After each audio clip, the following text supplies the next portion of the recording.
is a real problem. This is not fun and games. It's a corrupt system. This is life and death. Billion people dying from smoking-related diseases. 70% of current smokers want to quit. I smoked for 40 years. 50 years. Using the patch. Nicotine patches or chews. Proven smoking cessation method should be promoted. This hasn't helped. Majority of them fail. That makes no sense. E-cigarette. Un cigarrillo que utiliza electricidad. Ein Umgang mit E-Zigaretten. E-cigarettes. You've stopped. Alternative to lighting up. Stopped. We don't know if that's true or not. They've been making headlines. Don't look for an endorsement from the Lung Association. Heart Association. World Health Organization. Department of Health. Lawmakers say there are actually is raising the red flag. dangers involved. You need to be careful. Quit or die. du monde de la vape est Potential harm is likely to be very, very small. Usage has tripled. Vapes are everywhere. Causing blindness. Promote smoking. Nicotine is in here. Ignorance is a real problem. Other than heroin. Gateway to cocaine. It's the most addictive drug there is. But are they really that awesome? Every study has to be questioned. Cherry-picking studies. Taxing them. Regulated. Puffer control. Same as cigarettes. Stupid fools. Easier to buy a cigarette They're considered cigarettes. than to buy an e-cigarette. UK ban. Gone.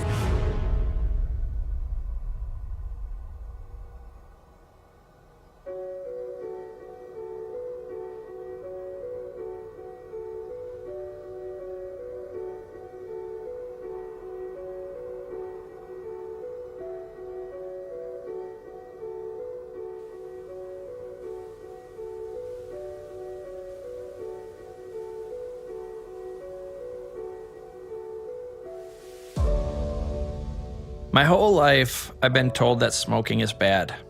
Smoking will kill you. Smokers are stupid. I pretty much thought that smoking was a thing of the past, part of history. I was wrong.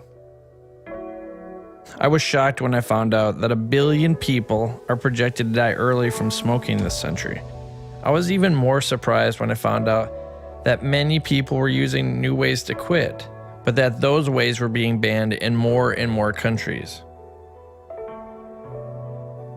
On our journey to find the truth, we traveled around the world. We discovered a common mentality. People that choose to smoke deserve to die.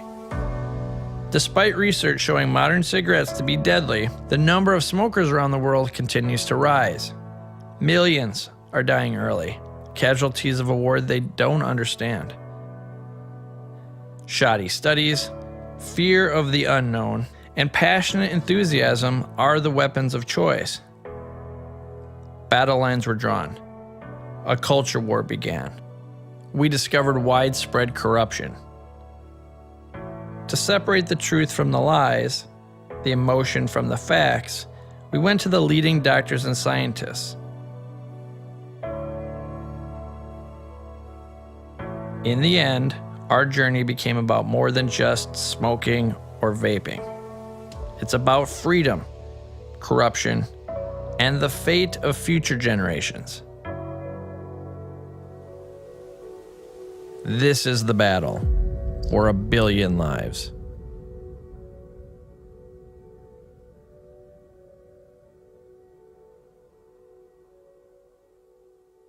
Each year, the tobacco industry produces over 6 trillion cigarettes. That's enough to create a chain from Earth to Mars and back every single year. It is estimated that over 1.6 billion smokers will be on the planet in the next 20 years. That's more than the entire population of the Earth only about 100 years ago. To understand how we got to this point, we went to the Andes Mountains, where it all began. It's hard to believe that something so massive could begin as something so small. Historians tell us that ancient Incan priests were the only ones in the village who smoked tobacco, that they used it as a ceremonial cleanser. To understand where we are with this debate about vapor technology, we need to look at how we got here, and how 1 billion people now find themselves trapped. During the Industrial Revolution, tobacco use changed in a big way. Cigarettes made by massive tobacco companies became more heavily processed, cheap, convenient, and a big part of pop culture. The rise of cigarettes had begun.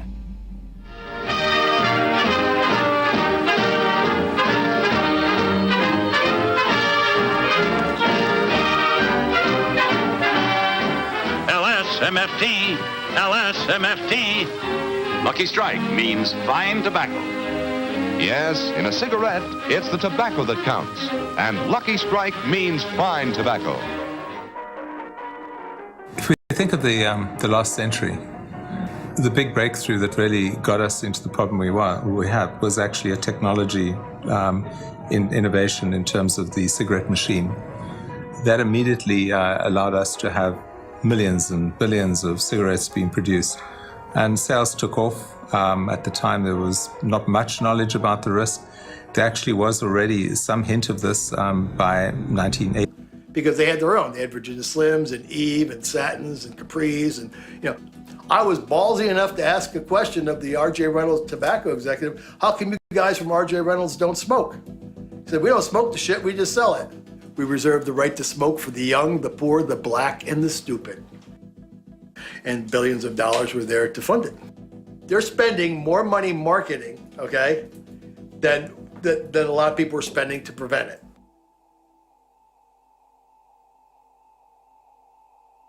The US was slowly starting to pick its act up. It introduced some taxes. It couldn't make progress on advertising bans because of First Amendment protection. The tobacco industry was then trying to provide research grants to researchers to buy them off, or to at least ensure that the direction of research didn't go in more of a negative way. And that's when we had the era of the large tobacco-financed research groups around the world.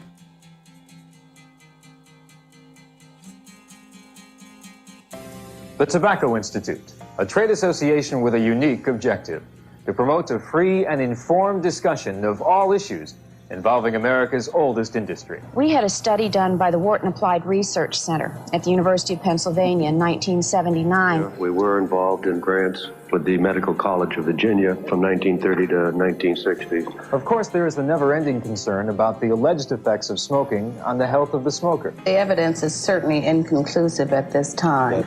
There is no increase in lung cancer mortality rates. An individual would have to sit in a crowded bar or cocktail lounge for more than 100 consecutive hours to inhale the equivalent of one filtered cigarette.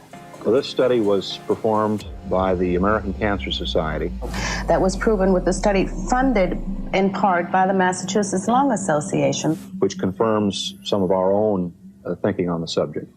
I basically got into the anti-smoking movement right after I graduated got a master's degree in public health, where I learned that cigarettes are causing more deaths than everything else combined, and nobody was doing anything about it. And I got a job with the local county health department, and I was told that, oh, you have tobacco because nobody else wants the job. Back then in the 80s, there were 32 billion packs a year sold of cigarettes in America. 32 billion. Nothing but the best for Mr. Ricardo. Winston Filter Blend. Feel a wonderful smoothness deep down in your throat. Change to Winston, I change for me and my Winston. Having done all these ads that I did and feeling pretty good about the money, I wasn't listening to the public's opinion about tobacco, because right about then is when you started getting all the negativity. You know, even though the Surgeon Generals had talked about secondary smoke and, you know, cancer being the #1 cause of premature death and disease. Now, this is around 1987 now, 86, 87, 88. And I had been doing the ads for almost 7 years. Now you're getting all the scuttlebutt. Now you're getting all the hate. You're starting to see anger. Smoking's killing people, and we got proof now. It's best if there's no smoking so I can stay well. Because it hurts people like me who have asthma and can cause lung cancer even in non-smokers. If I could, I would tell the president to make it the law that no one smoke in public places. Things in life that he's going to come in contact with and growing up that he doesn't have control over, because we live in a free society and we have choices to make, and smokers have choices as well as non-smokers to be around people who smoke. The tobacco industry from the beginning first tried to do what I guess any consumer good company would do: deny the evidence. If you had your preference, would you want your kids or your grandkids to smoke or not smoke? I have no preference. We have no preference. I don't believe that nicotine or our products are addictive. Like father, like son. Think about it.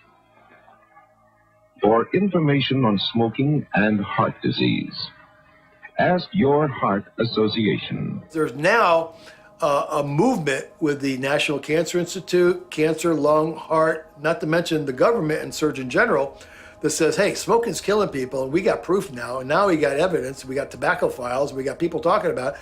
Now I'm starting to get a little curious, because I'm getting the same thing from my kids. Daddy, quit smoking. My teacher said you're gonna croak. Daddy, quit smoking. You're gonna die. Dad, you're gonna... What happens? My brother gets cancer. My brother, I was the youngest of 3 boys in my family. He was my older brother. He was only 3.5 years older. And he was diagnosed with cancer. And he was a smoker. And for about 5 years, I had to watch him deteriorate. And I'm doing the ads. When I did the ads, I was still worrying about my brother, and I had this horrible experience of driving to Boston. He was in the Dana-Farber Cancer Institute, and I walked through the doors. Here you have oncologists, doctors, nurses, people taking care of people who are dying, literally dying from what they chose to do at 13, 14. This plan, in short, will get big tobacco off the backs of our kids.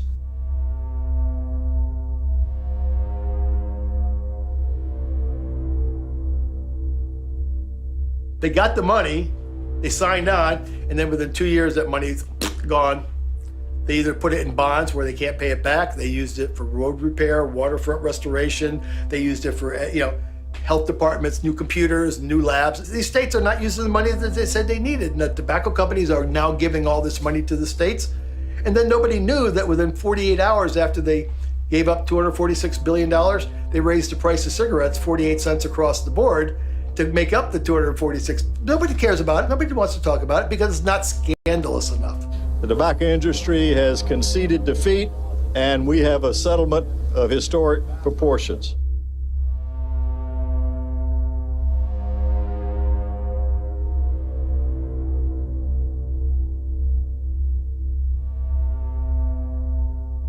What did New Jersey do? They sold all their money in a bond.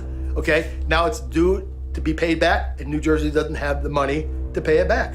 There's 8 states that had done that. The other states wasted the money on everything but prevention, education, cessation.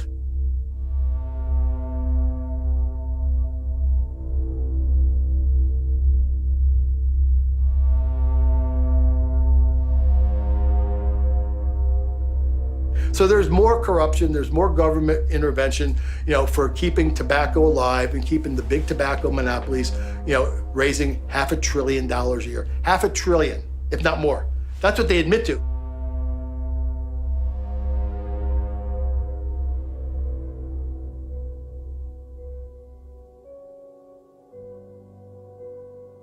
By the time of the Minnesota court case in 1998, the state of Minnesota didn't only seek redress in financial terms, but required that the tobacco industry place all of their previously secret documents in the public domain.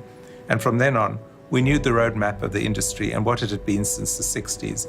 So it was only in retrospect that we actually understood just how deep and pervasive the influence had been at the government level, at the researcher level, at the individual ministerial level.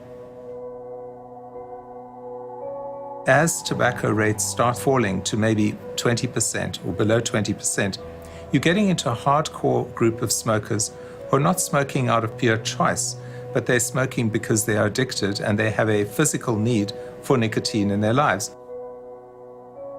I started smoking cigarettes at 12, and really, if I think about it, my daughter is not too far from 12. And thinking of her smoking a cigarette is really just sickening. The first time I ever smoked a cigarette, a few of my friends had come over to spend the night, and one of the older ones had brought a pack of cigarettes from her dad's carton. We proceeded to go to the treehouse across the street, and we smoked the entire pack of cigarettes. I remember it made me sick, it made me dizzy, but more importantly, I remember from that moment forward wanting to smoke cigarettes. So at 12, I mean, you can't really go out and buy a pack of smokes.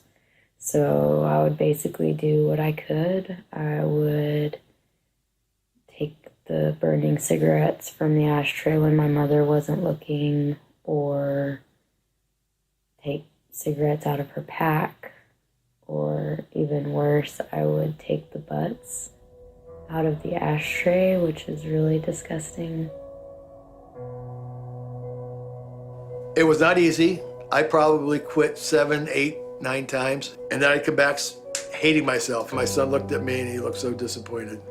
He knew I was smoking. He knew that I had just failed miserably. But when the mindset says, I need to quit, I want to quit, I have to quit, I'm going to quit, and then you try and you fail, you try and you fail, you try and you fail, you try and you fail. After a while, you say, screw it, I'm done. I'll go to my grave smoking. And those are the people that are facing almost all the risks. Those are the people that are going to account for 99% of the lung cancers, chronic obstructive pulmonary diseases, and heart diseases caused by smoking. We always need a disruption to actually shift the market and the market forces.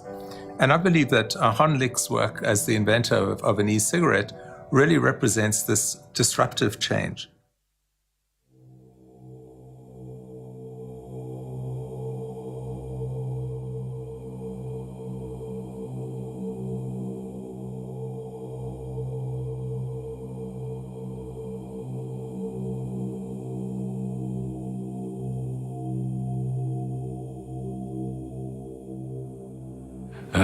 我从18岁就开始吸烟，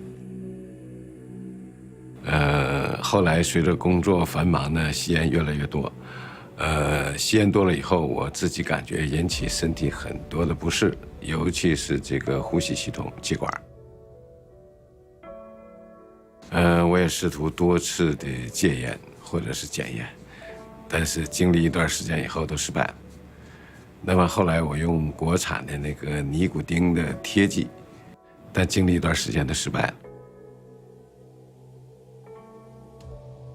我在研究所呢，实际上工作了12年多，在研究所呢都是一些创新的项目，所以呢，凭借着我这个大学的药学专业的知识，还有我平时呢对电子学的这个爱好，那么我就有信心呢，能设计出了一款达到这样的一个使用目标的这个电子烟。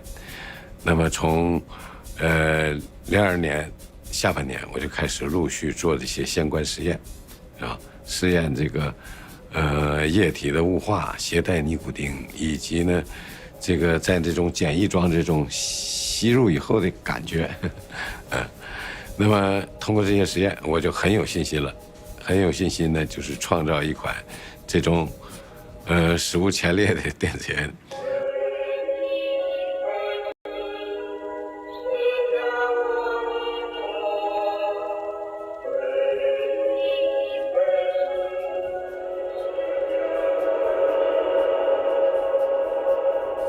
Just a brilliant moment in time in which lots of things came together and Hon Lik took it and actually made it a reality. 所以说我当得到了尼古丁雾化的吸入的这样的一个设想的时候，那当然是很兴奋的，因为我立刻意识到我能够制造出来这种电子烟，而且我获得了一个重大发明的机会，尤其呢在全世界众多的这么大数量的烟民。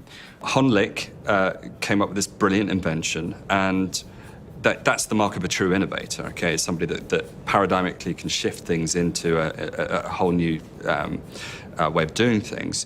我知道我这样做的社会意义，如果能为此，使呢广大烟民这个健康状况有所提升，那么我觉得我为社会做了一个巨大的好事。It was in 2005. Originally, I wasn't that excited when I saw just the manual reading about it because I'm not a smoker. When I actually saw the product with the vapor coming out, I knew there was something there. So then we worked on it for like about a year. And so I officially formed Cetera in September of 2006. And then we launched it. Really, our big breakthrough was the CES show in January of 2008. Jake Ludington here at CES, and I'm mostly interested in gadgets and things, but this caught my eye. This guy is here, and he is not smoking next to me because there is no smoking on the show floor, but he's not smoking. What exactly is Enjoy? Enjoy is an electronic cigarette, and the way that we do this is we take a battery. From the battery, we have a patented vaporization system. So what you're seeing coming from the device is not smoke, it's vapor. It became the hit of the show and got written up in a bunch of some magazines and even online. It's a huge memory void as to where I got my first e-cigarette. All I know is that I had, in 2007, 2 or 3 e-cigs, one from China, one from America, one from somewhere in Europe. And I'm playing with them. That's all I remember. And they're wonderful things, like absolutely amazing. But they're also really bad. I mean, you know, what they are is a proof of concept. And I'm struck by the potential here, thinking, my God, this will be the product that can transform smokers' lives. But this ain't gonna do it. And then I thought, well, my God, there must be other people seeing the same thing as me, thinking, close, very, very close. And so, you know, where do you go? You look on the web and nothing. A few dodgy commercials, a few kind of, you know, iStock photo images of people. You know. I thought, well, God, we need a conversation. We need to start a conversation. And what better way to do that than the most antiquated form of internet communications? A forum. That's what we need, a forum. So I set it up one night in I think, December 2007. And not much happened. So I went out, as you do, around the internet and said, hey guys, you want to talk about it? Come to my website. And people came, and we started a conversation about what are these products? Where do they come from? Who sells them? How much do they cost? But principally, these things have got to get better. How are they going to get better? You know, what's the difference? And we got very anal about it. So we were taking photographs of, you know, tiny little pieces of metal and connections and screws and things like this. I think that I had seen a news story on CNN or something about this new gadget called an electronic cigarette. And I was a heavy smoker. So, you know, I had a love of electronics and gadgets, and I smoked about 2.5 packs a day. So I thought, well, whatever this thing is, it must be for me. So I went online and I found one, and back in those days, you know, 2007, all you could buy were these big, bulky pen-style e-cigs. And I bought one, not thinking much about it, and it showed up one day. And I put it together, and not really thinking it would be too impressive, but I took a drag, and I was stunned. I was absolutely stunned. It was, I couldn't believe at how closely it mimicked the sensation of smoking. And I remember later that day, about 4 hours had gone by, and it occurred to me that I had forgotten to have a cigarette. I was just amazed by this, way more than I thought it would be. But there was one thing I was not amazed by, and that was the taste. It tasted awful. You really didn't know, in those days, you didn't know where the liquid was coming from. You didn't know how it was being made, and you didn't know what was in it.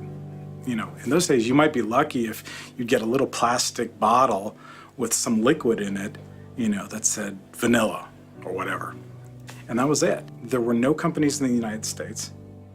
Everything was being made overseas at the time. There's a new warning this morning that e-cigarettes may not be as safe as they seem. The New England Journal of Medicine says e-cigarette users are 5 to 15 times more likely to get formaldehyde-related cancers than long-term smokers. Formaldehyde is the toxic chemical found in the devices. This is the part in our journey where people that were actually using these devices reached out to us. They felt like it had saved their lives, yet it was under attack. At first, we were skeptical. Just like everyone else, we'd seen the headlines that vaping might be more dangerous than smoking cigarettes. This is a dangerous product. The poisonous product of nicotine. New study shows that e-cigarettes are more deadly than regular cigarettes? These really have me concerned. These products are exposing you to a variety of toxic chemicals. Understanding that over 1 billion people are going to die this century from smoking, we knew we had to find the truth.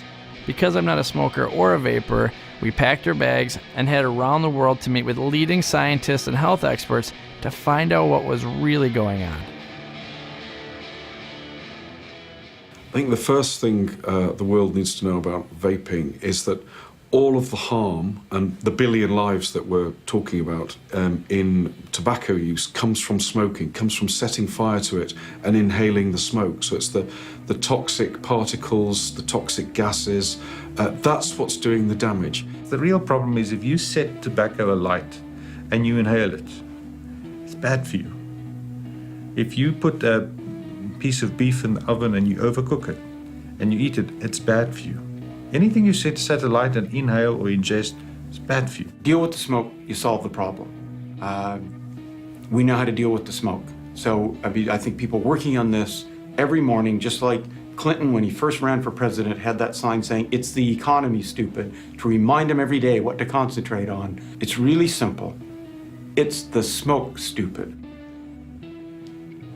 A normal cigarette has at least 4,000 toxicants, including it has nicotine as well.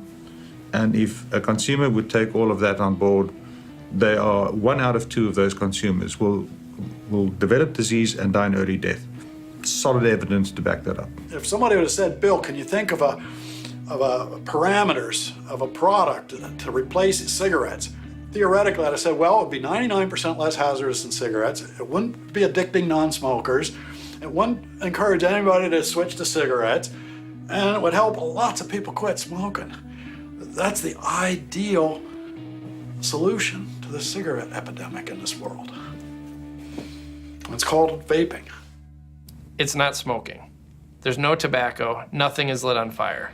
Vaping uses a battery, which powers an atomizer, which vaporizes a liquid, which may or may not have nicotine in it, has a flavoring, and is made with an FDA-approved food-grade liquid base. Well, I first became interested when some of the most hardened smokers that I saw as a general practitioner started giving up with the use of these, and that really sort of sparked my fascination with this whole idea of turning the idea of quitting on its head, instead of being about denial and withdrawal, but being about something exciting and something better than smoking. It's going to be one of the biggest contributions to public health this century. It's a really transformative technology. I mean, just think back 100 or plus years when the cigarette was first invented. That was transformative. Did away with all other kinds of tobacco products. E-cigarettes are going to be equally transformative. It can save 1 billion lives.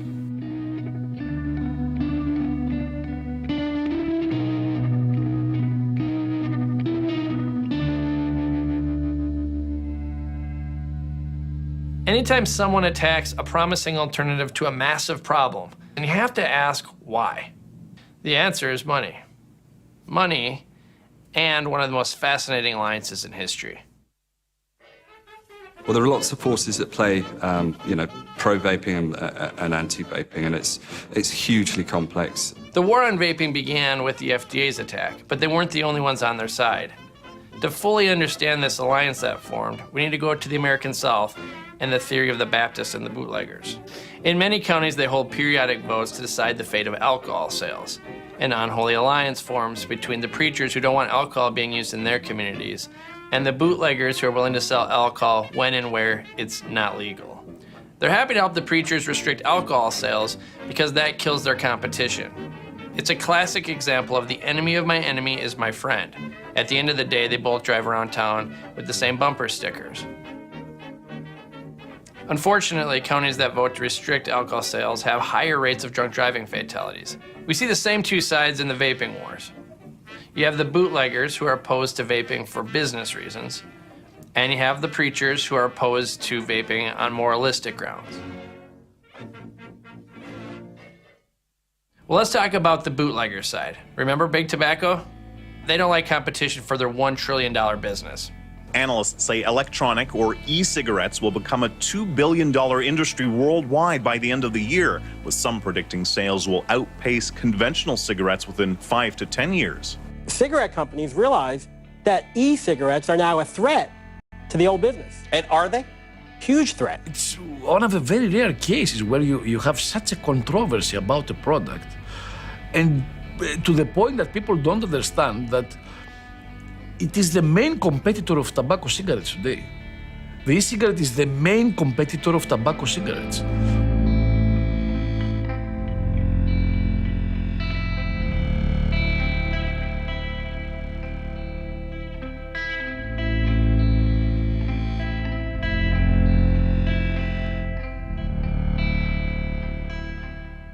Some people have had changes in behavior, hostility, agitation, depressed mood, and suicidal thoughts or actions while taking or after stopping Chantix.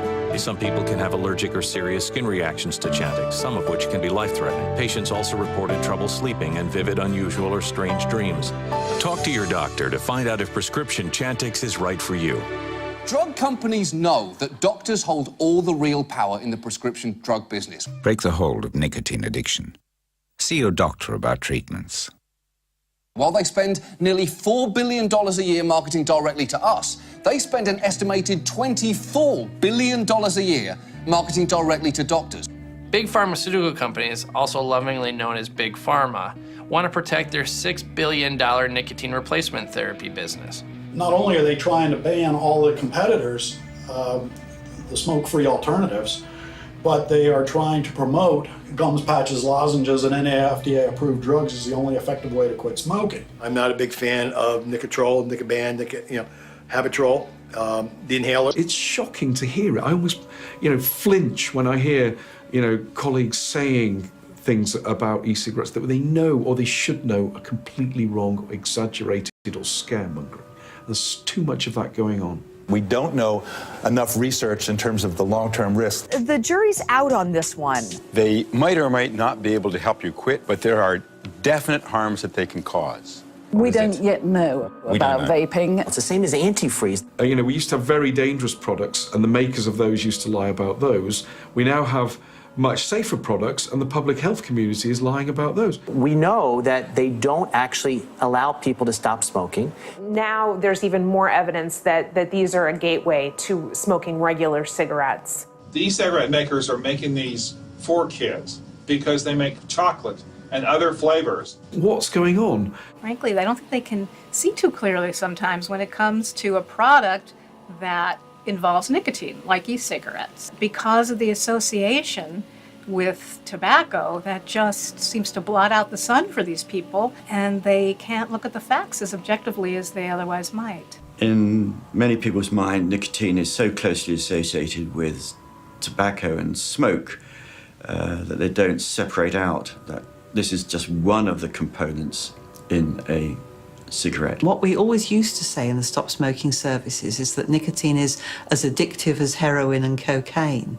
But actually, we're finding more now that once you take it out of the cigarette, which we know has got other chemicals in to enhance the action of nicotine, it doesn't seem to be so addictive. You never see anyone sniffing pure nicotine. You never see anyone injecting pure nicotine.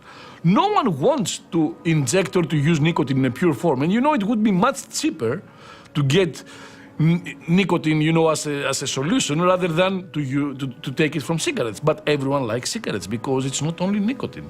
It's not particularly dangerous in itself. Some people are saying, well, in terms of risk, it may be on a level with, say, coffee, something like that. Nicotine is a mild stimulant. We have data from Sweden, where they have huge rates of nicotine use, lifelong use. The rates of lung cancer are half that of the rest of Europe. The rates of heart attacks are half that of the rest of Europe. And the reason is because the tobacco they use is a special smokeless pasteurised product called snus, which is a harm reduction product, much the same as electronic cigarettes are. And so we know that really lifelong use of nicotine, you can't measure any significant health impacts from that. The data we have on that it really comes from looking at people using patches and gums, and the data show that you can use nicotine for many, many years. Many people have gone on to be lifelong users, including, I might say, my sister, with no additional risk, but dramatic declines in their probability of risks. And I think part of it is the way physicians, nurses, health professionals get trained and the way they send their message forward. They often don't know that very simple fact. What I'm extremely disappointed with in myself and in our movement, especially around the Framework Convention on Tobacco Control, is that we did not recognize the central role of nicotine, molecule nicotine, and the possibility of tobacco harm reduction. Frankly, you don't get people to move, and especially not 1.4 billion people to move by giving them a sermon and lecturing them and saying, you quit or you die. Here's some nicotine replacement therapy, your gum or your patch. You're only allowed to use it for 12 weeks because you're a bad person. You need to stop smoking and use this, and then let's hope that we can fix you. And that's a gap, and it's a great failing. What struck me was in my career, which extends from working on tobacco in South Africa through WHO, is how rarely we actually make the point very clearly that nicotine addicts, tar kills, that very simple separation of what's in a product. And yet we've known it for years. It was in the original Surgeon General's report in 1964, clearly stated that long-term use of nicotine alone confers very little to no harms on people. Do those professionals actually know how people die of smoking? And then you get to the disturbing fact that if you ask the question to, let's say, the physicians in America, does nicotine cause cancer? Simple question. Does that cause cancer? 70% of them would say yes. And the science is absolutely clear that nicotine is not a carcinogen. It is an addictive agent, so it's part of the ritual and the attractiveness of people smoking cigarettes, but it's not the nicotine that kills, it's the tar and the smoke. We weren't honest with our patients. From the government, getting money from the master tobacco settlement, what are they supposed to do?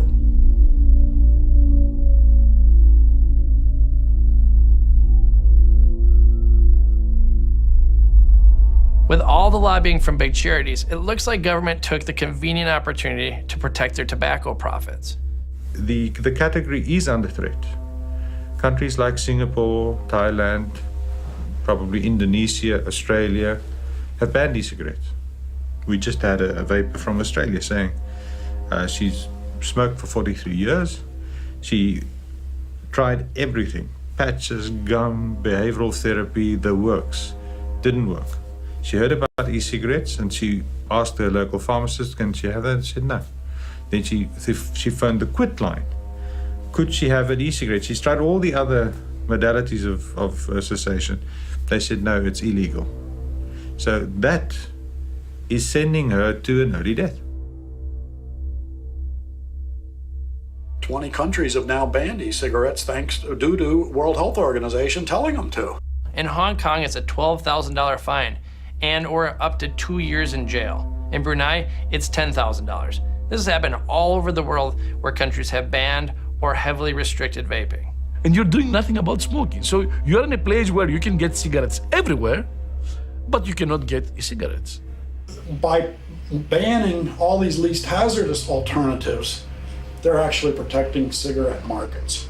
A vapor from Dubai, he was telling me that he had quit smoking 2 years ago with e-cigarettes, but he was forced by the government, due to the ban, to illegally introduce e-cigarette products in the country in order for him to stay off cigarettes. So you are forcing someone to do some illegal actions in order to stay away from cigarettes. And I don't see any reasoning and any common sense behind that. In some countries, you need a prescription to vape, but you can go to the store and buy cigarettes. In Australia, they ban vaping liquids that have nicotine in them because they say nicotine is a poison. Yet they sell nicotine gum right in convenience stores without any sort of prescription. Bam, 3 black SUVs raided my house. They had a search warrant, a search and seizure warrant, and they came in and they went through all my things. They bagged and tagged everything they could find related to electronic cigarettes, and yeah, they took all my stuff. It was horrible. It was a scene out of like they thought I was some sort of Colombian drug cartel or something. They were alleging that I had breached an obscure Tobacco Control Act law that said it is illegal to sell a product that is not a tobacco product but is designed to resemble a tobacco product. Yeah, the law wasn't written to block electronic cigarettes. The law was written to block candy cigarettes, that, you know, those little white cigarettes with the little red ends on them. That's what the law was written for, and the health department were trying to stretch this law and use it to block a life-saving technology. It was insane. But nonetheless, they took all my things, and I had to shut the business down. It was horrible after all this success and seeing the difference I was making in so many people's lives. To have it just shut down and taken away like that was just, it was just horrible. I felt I couldn't let this go. If I had given up at that point in time, it was over. A precedent would have been set, banning the sale of these devices. I can't possibly explain what it's like to tell your family that you're going to push ahead with this thing, even though it's probably going to bankrupt you, but you simply got to do it because it's the right thing to do. And then at the end, after you do it all, and you go through all of these sacrifices and all of this pain, and all of the fights and arguments, the court simply ignores the argument and simply finds you guilty. The lives of millions of Australians and billions of people worldwide don't appear to matter in this situation. It seems to be about money. Somebody's got an agenda, and it isn't about us.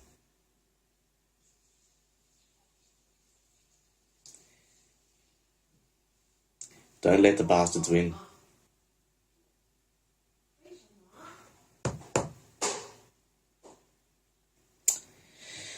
I think that's all for now.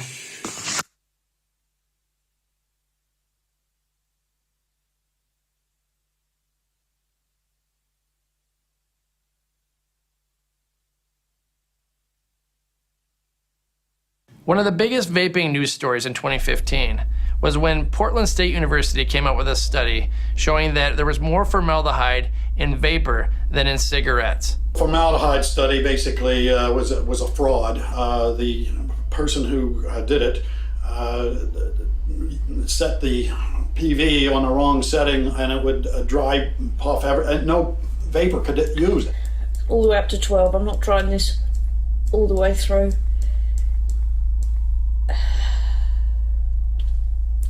Wish me luck.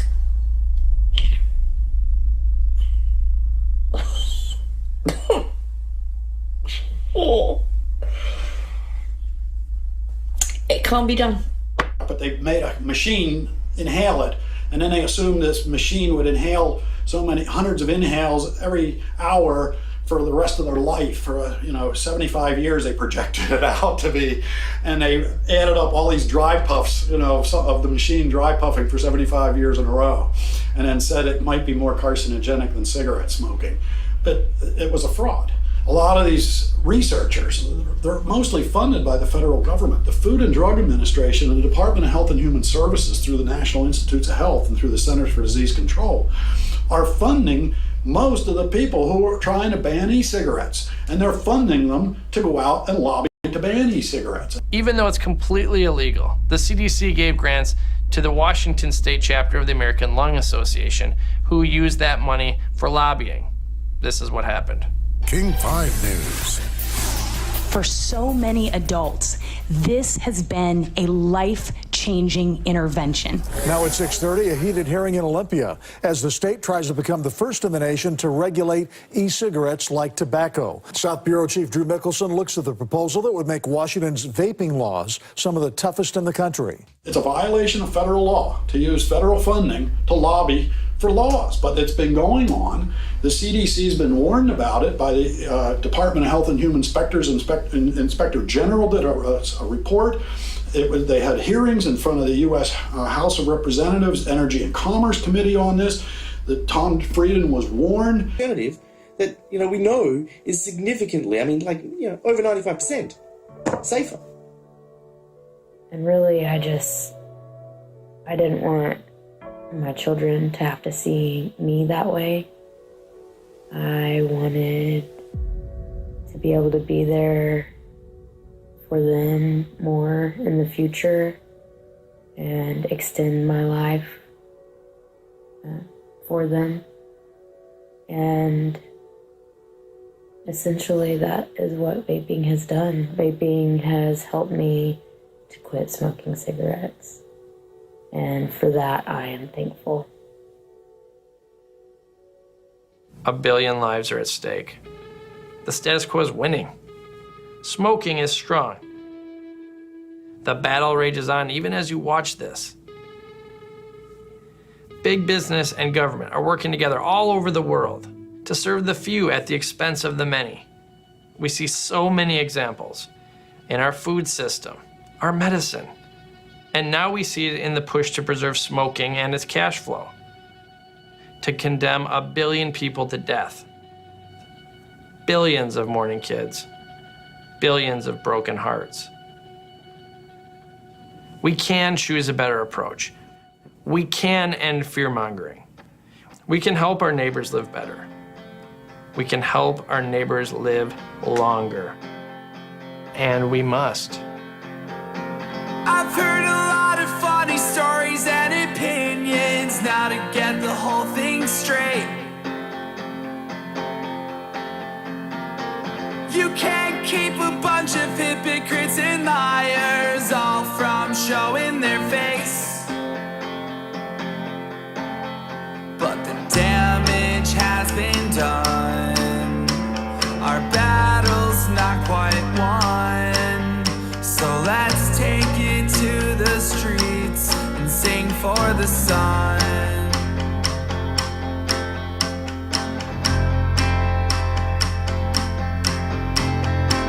What happened to uniting young and old?